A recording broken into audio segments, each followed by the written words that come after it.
we're going to make Baba Lysaga's Creeping Hut from the Curse of Strahd this week on Tabletop WitchCRAFT.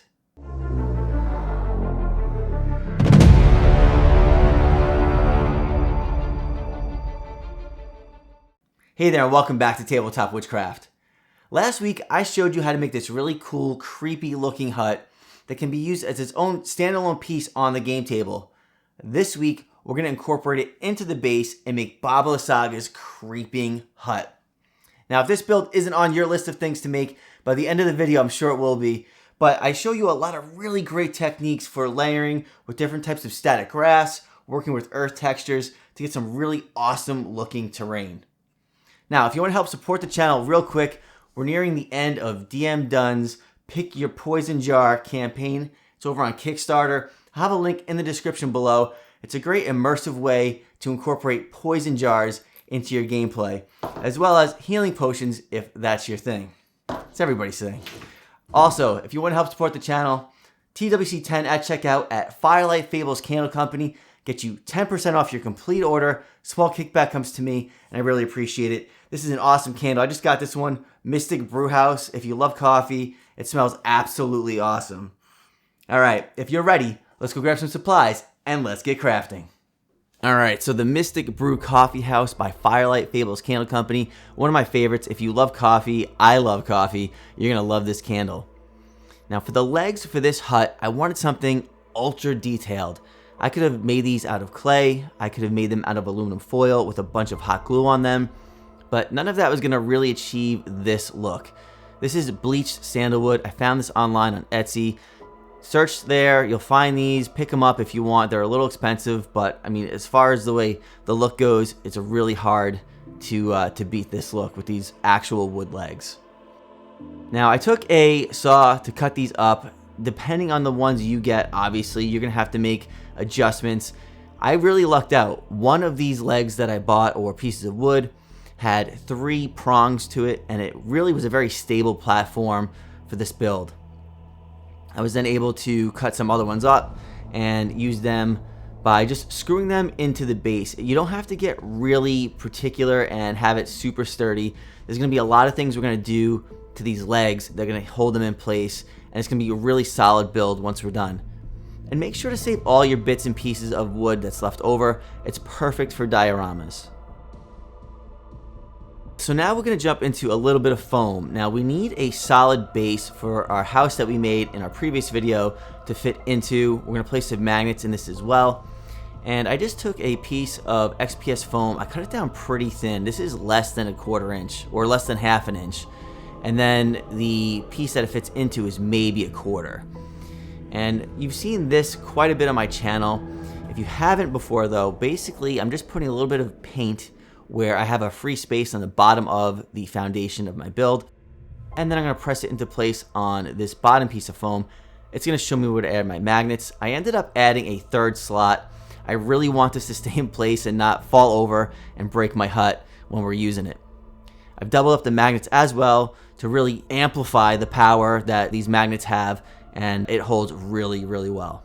All right, now we don't want a hag's hut busting out of the swamp in a nice square like area.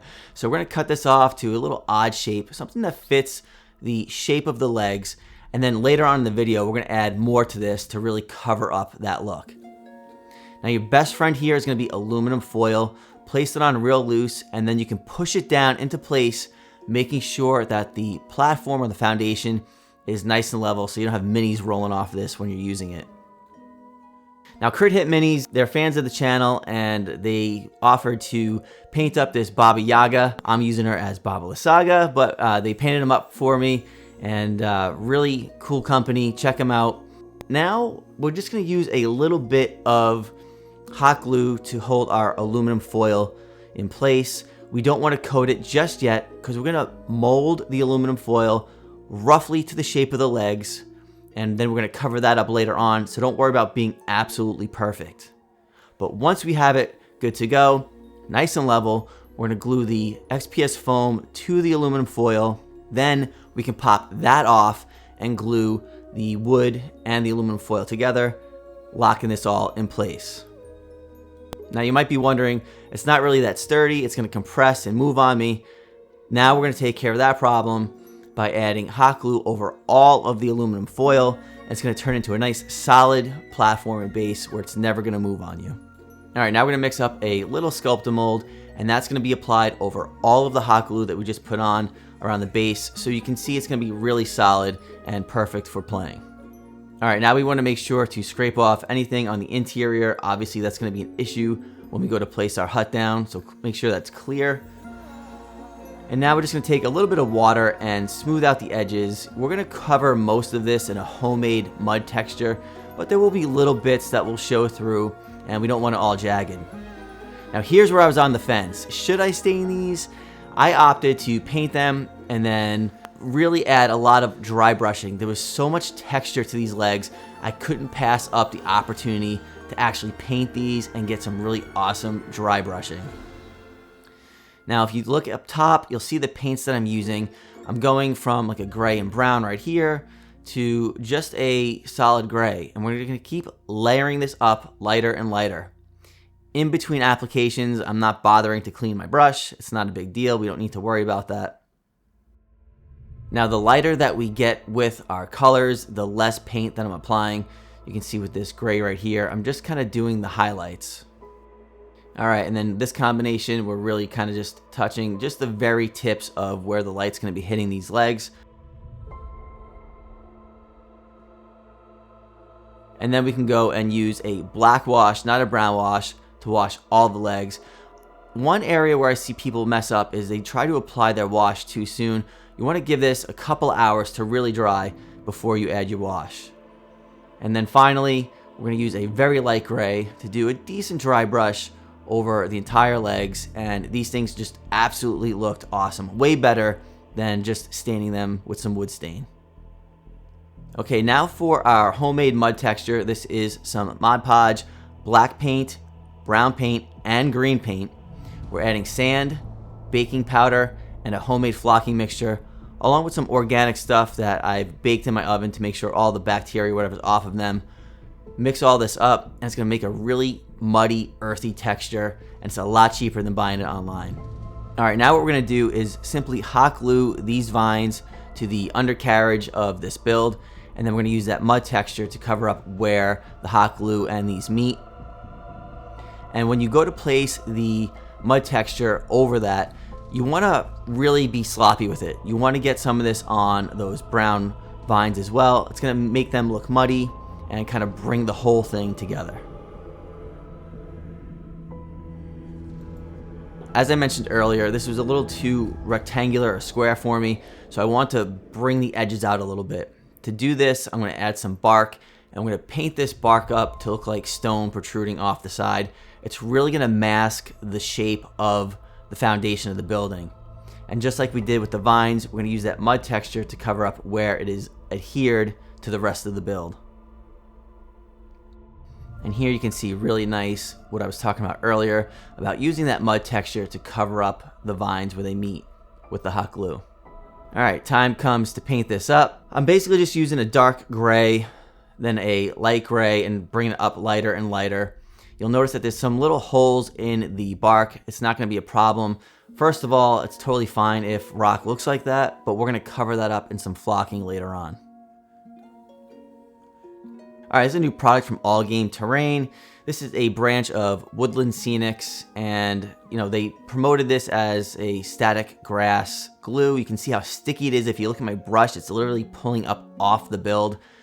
This really was awesome, along with the Static King right here. You can see the grass right there when I turned it on, literally shooting out like little rockets. Look at that. I love, love, love this static grass applicator. If you are in the market for one, you definitely want to pick one up. I've got links to this product as well as everything in my studio on my website at www.tabletopwitchcraft.com.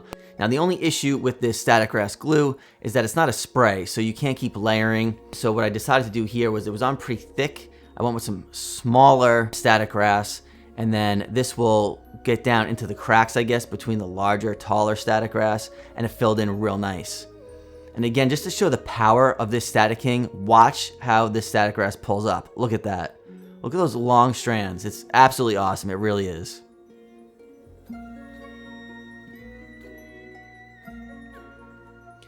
Okay, now we don't want to cover up our nice paint job of the legs, so we're going to add just a little bit of static grass to these. Not too much, just enough to add a little bit of color. Now, here's a bunch of products that I'm using. You can see where I got them from, some vines, some tufts, and so on. All these products really helped bring this together. You hear me talk about layering a lot in my videos, and that's what we're gonna do now. In my video earlier, you can see the vines growing up the corner of the building. I wanted to bring that in and tie it into this base. So we're gonna run some vines up this rock feature on the corner, and then it's gonna look like, you know, to the eye that this is actually part of the build, that it's actually not two pieces. And where it's gonna be separated, we'll just cover it up with a bush and we're all set. Now this really did come in at the right time. I was never a huge fan of this type of, you know, greenery, but I don't know, something about this, it really looked like it just fit here. It fit in the swamp theme, I guess. So I don't know. I mean, my thoughts on using this type of stuff for trees and brush has definitely changed as a result of using it in this video. It came in handy, and very happy with the way it looked. You can see right here how the bottom actually looks like these were roots that were just ripped up out of the ground. And yeah, I mean, I was just really, really happy with it.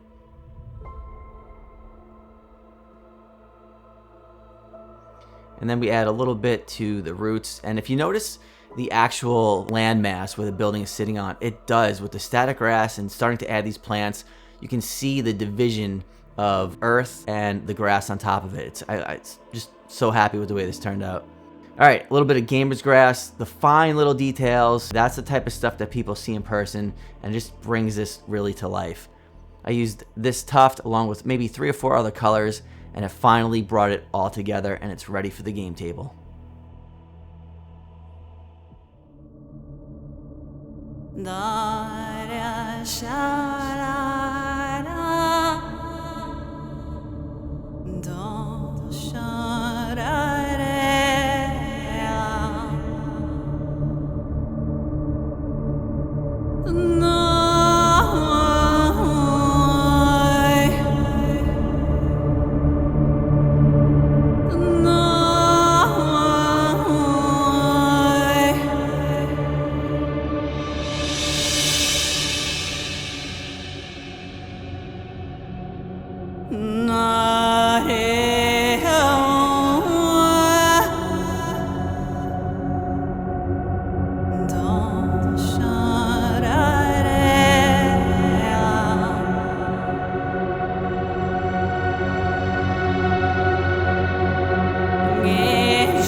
Okay, I hope you're enjoying my Curse of Strahd playlist here on the channel as much as I am. If you are, let me know in the comment section below, as well as leave me an idea too of what you'd like to see from the Curse of Strahd. I will definitely take it into consideration for a future video. Now, again, if you want to help support the channel real quick, DM Dunn's Pick Your Poison Jar campaign over on Kickstarter. It's wrapping up. There'll be a link in the description below. Consider supporting him there. You'll also be supporting me, as a small kickback from that Kickstarter will come to my channel. And consider visiting me over on Patreon. It's support there that really helps fund my channel, gets me the supplies I need, and in return, you can hang out with me live at night while I'm crafting these videos and ask me questions as I'm building along. All right, until next time, I'll see you around.